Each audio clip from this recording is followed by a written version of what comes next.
नमस्ते सबको। स्विट्जरलैंड दुनिया का सबसे बड़ा वेल्थ हेवन माना जाता है। अब एक बड़ी टैक्स क्वेक के दह पे खड़ा है। नवंबर में एक रेफरेंडम होने वाला है जिसमें 50% इनहेरिटेंस टैक्स लगाने का प्रपोजल रखा गया है। अभी तक स्विस कैंटन्स अपना अपना इनहेरिटेंस टैक्स खुद डिसाइड करते थे, बट इस नए प्रपोज लॉ के तहत अगर आप 50 मिलियन से ज्यादा वेल्थ ट्रांसफर करते हैं तो आपको देना पड़ेगा 50% टैक्स। और शॉकर ये है, नो एग्जेम्पशन फ्रॉम स्पाउसेस या डायरेक्ट हेयर्स भी नहीं है।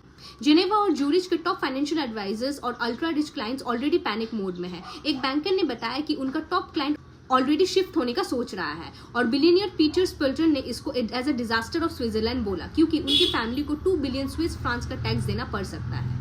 ये सब हो रहा है जब यूके ने अपना इनहेरिटेंस टैक्स रूल्स टाइटन किया है और उसके बाद काफी हाई नेट वर्थ लोग यूके छोड़ के निकल गए हैं। अब इटली, ग्रीस, यूएई जैसे कंट्रीज एक्टिवली उन लोगों को अट्रैक्ट कर रहे हैं टैक्स फ्री लाइफस्टाइल के साथ। स्विस पार्लियामेंट और फेडरल काउंसिल दोनों ने इस प्रपोजल को रिजेक्ट कर चुके हैं, बट फिर भी 1 लाख लोगों का सिग्नेचर होने के बाद अब ये जा रहा है नेशन वाइड वोट में। एक्सपर्ट्स कह रहे हैं कि ये रेफरेंडम शायद पास ना हो, लेकिन अगर क्लोज मार्जिन से हारा भी तो फ्यूचर में और ऐसे प्रपोजल्स आते रहेंगे और अनसर्टेनिटी बरकरार रहेगी। स्विट्जरलैंड डिकेड से एक स्टेबल और रिलायबल टैक्स हेवन माना जाता है, लेकिन अब इस 50% टैक्स पॉसिबिलिटी ने उस इमेज पर सवाल खड़ा कर दिया है।